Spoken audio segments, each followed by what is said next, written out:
Jumpa lagi Scan bersama Bung Firdaus Ilyas. Kabar baik Bu Meldi, dan tentu bersama Bu Meldi Rendra juga tentunya. Nah, Apa nih cerita kita nih? ini cerita lama-lama kayak film India nih ya, dan film Otahai Amerika ini. Latin ya. Jadi urusan kunjung mengunjungi, urusan makan makan malam, makan macam-macam ya, itu menjadi sebuah demokrasi telenovela Bung Firdaus nih. Kita lihat capres-capresnya jadi sebuah capres-capres telenovela. Ya, ini yang menarik dari apa ya, perjalanan demokrasi Republik Indonesia, Bu Meldi. Jadi kalau kita Ya, mencoba bandingkan dengan beberapa negara lain, gitu ya, ketika kita ambil contoh yang gampang lah, kita kan ke barat-baratan nih kan kayak pemikirannya. Kita ambil contoh Amerika. Amerika ketika akan maju untuk pilpres berikutnya, maka masing-masing hmm, partai, baik itu Republik Demokrat itu melakukan konvensi. Mereka melakukan konvensi dari bawah, gitu ya, dari tingkat ya. mungkin kabupaten kota, kemudian provinsi distrik, gitu ya, kemudian sampai nanti di tingkat federal kira-kira siapa yang maju, gitu. Yang terjadi adalah pertarungan di antara kader-kader di internal partai. Jadi kita tidak melihat misalnya kader Demokrat mengusung kader Partai Republik gitu ya, melakukan semacam lobby-lobby untuk menawarkan posisi. Tidak. Itu yang terjadi hanya lobby antara Demokrat dengan Demokrat, Republik dengan Republik gitu ya. Baik pada tingkat yang paling rendah gitu ya, sampai nanti distrik, sampai nanti di federal. Begitu juga di banyak negara-negara lain.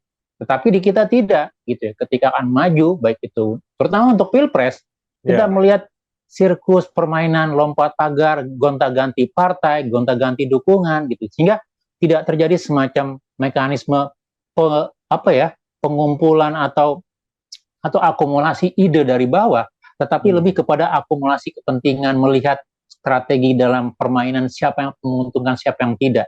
Dan itu memang yang menjadi demokrasi Indonesia itu menjadi menarik, Bu Meldi.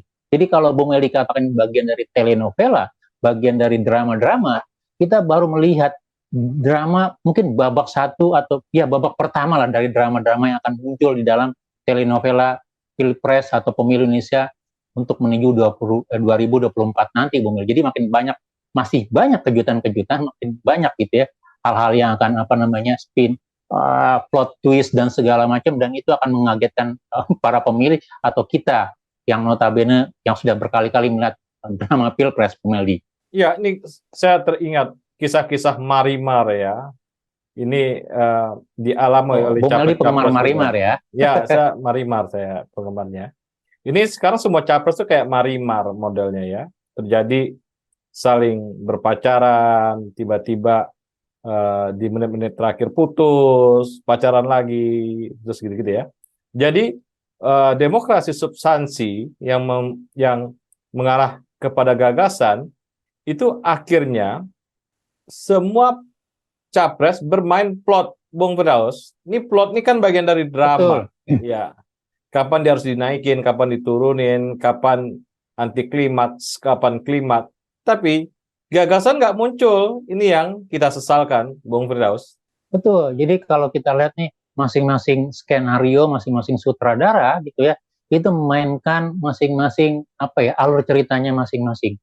Dan yang menarik memang antara satu penampilan atau satu pentas itu kadang-kadang mau menggunakan aktor yang sama, Bung Meldi. Jadi satu aktor itu bisa pindah panggung dari satu panggung ke panggung yang lain. Dan itu yang kadang-kadang di luar nalar skenario konvensional ya. Jadi kalau kita lihat aktor-aktor aktisnya gitu ya, atau bahkan apa namanya cameo-nya itu bisa pindah dari satu panggung ke panggung lain sehingga kita bingung apakah dia ada di dalam skenario untuk panggung pertama atau dia ternyata juga ada di panggung yang lain begitu. Dan ini yang kadang-kadang kita tidak bisa tebak. Dan pada akhirnya publik memang disuguhkan pada suatu cerita kira-kira sebenarnya drama ini akan mengarah kemana. Artinya inti cerita yang akan dikembangkan apa sih gitu ya. Kemudian gagasan-gagasan dalam cerita ini seperti apa gitu. Dan publik bisa menarik pikirannya atau menarik apa namanya antusiasmenya. Apakah akan meneruskan cerita ini atau menonton pertunjukan sampai akhir atau juga dibuat bingung gitu. Takutnya ya publik tidak akan mendapatkan inti sari cerita gitu ya. Apa yang disampaikan dalam cerita ini sampai akhir panggung itu tutup apa namanya tutup tirai, Bu Meldi. Itu yang menurut kita juga disayangkan tanda kutip ya. Jadi kalau kita katakan satu sisi ini ciri khas dari demokrasi Indonesia gitu yang penuh dengan drama, penuh dengan kejutan, penuh dengan apa namanya plot apa ya kadang-kadang bisa menukik, bisa berubah 180 derajat. tetapi publik tidak mendapatkan essence dari ceritanya. Dan kita sebenarnya berharap essence itu atau intisari dari cerita ini yang kita harapkan menjadi kekayaan buat publik, Bung Meldi. Ya, kalau di Amerika juga ada drama dulu, Bung Firdaus. Hillary Clinton dengan, saya lupa, Bernie Sanders ya, dulu yang sangat sosialis itu. Dia itu emang ada drama. Jadi dramanya gagasan ya. Walaupun di ujung nanti Hillary yang naik, tetap ini yang saya kira menarik ya kalau itu yang terjadi di Indonesia. Tapi ini drama belantik ya, politik dagang sapi, kemudian dengan ya picisan nih Bung Firdaus dramanya, picisan ya. Jadi kalau kita ingat dulu apa Montingo Busha ini ya. Motingo Buse nih mainnya ya, sangat picisan. Tidak ada yang hal-hal yang bisa diambil kecuali ini menjadi sebuah politik-politik yang bersifat ya begitu saja ya, yang bersifat budaya populer gitu. Jadi politik kita menjadi pop art gitu ya, populer gitu. Yang saya nggak ngerti kok bisa di titik itu, padahal misi dari politik adalah sangat suci ya, sangat penuh nilai-nilai, tapi ini jatuh ke roman picisan, Bung Firdaus. Iya, mungkin kalau kita katakan memang roman populer atau roman pop ya, roman apa ya, anak muda artinya yang mengejar jam tayang, mungkin yang itu yang kita lihat tuh. Jadi bagaimana menaikkan emosional penonton gitu ya, kadang-kadang menaik apa ya, di luar skenario atau di luar dari apa ya, penokohan. Jadi kalau kita di belajar bahasa Indonesia itu kan ada tokoh-tokoh ya, ada antagonis, protagonis dan segala macam. Ya. Dan ini kadang-kadang kita tidak meyakini misalnya orang ini apakah memainkan karakter antagonis atau protagonis. Karena bisa jadi seorang tokoh yang dianggap baik, bagian dari Robin Hood, itu menjadi antagonis, Bung Meldi. Seorang yang mengedepankan misalnya prinsip moral, etika gitu ya, atau misalnya nilai akademik, tapi juga kadang-kadang bisa menjadi pemain politik praktis, menjadi zon politikun gitu. Dan itu yang kita lihat gitu. Bahkan kita katakan, seorang Budiman Sujatmiko yang notabene memiliki nilai ideologi yang kuat gitu ya, pada akhirnya mengatakan, ya saya juga makhluk sosial, makhluk politik yang punya ambisi dan cita-cita begitu. Atau kalau kita katakan misalnya seorang Amin Rais yang bukan Amin Rais, tapi Anies Baswedan. Anies Baswedan kita katakan memiliki karakter sebagai santun gitu ya, sebagai akademisi gitu ya. Tapi pada akhirnya dibawa juga memainkan lakon-lakon politik yang notabene tidak memandang kawan atau lawan atau tidak melihat komitmen atau janji gitu. Artinya tujuan politik yang lebih mengemuka gitu. Atau seorang calon presiden yang menggunakan ya kita lihat ya isu-isu tertentu gitu ya, atau permainan tertentu yang mungkin itu bukan bagian dari panggung ini sebenarnya gitu. Di panggung yang lain gitu ya, panggung sulap atau panggung sirkus, tapi ini muncul dalam pentas panggung Pilpres atau panggung pemilu 2024. Jadi ini juga yang menjadi apa ya, menjadi semacam ciri-ciri pembeda di dalam demokrasi Indonesia. Nah, yang kita harapkan adalah bagaimana membalikkan gitu ya panggung-panggung demokrasi ini, cerita telenovela demokrasi Indonesia terutama dalam Pilpres 2024 ini menjadi cerita yang penuh makna, bisa menyajikan cerita-cerita yang membangun effort, membangun etos kepahlawanan, membangun spirit begitu ya, membangun kode etik, membangun budaya gitu.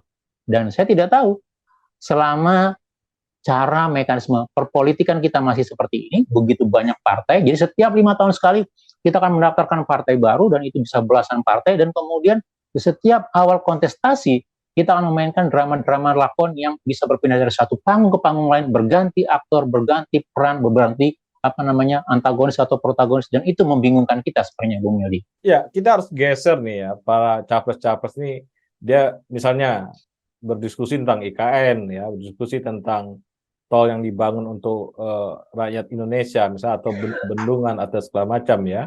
Kemudian juga BLT atau apa, lebih ke substansi-substansi yang terjadi di saat ini, saya kira itu menarik untuk dibahas ya.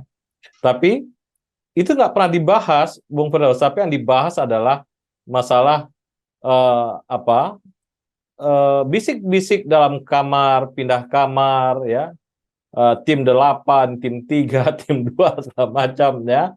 Kemudian ini bohong, ini jujur ya, ini ingkar janji gitu ya. Dan itu biasanya ada di roman picisan yang dulu ya, Freddy S dan kawan-kawan nih, ini udah di level itu, Bung Firdaus. Dan saya kira nggak hanya di level itu, malah di bawah itu, Bung Firdaus.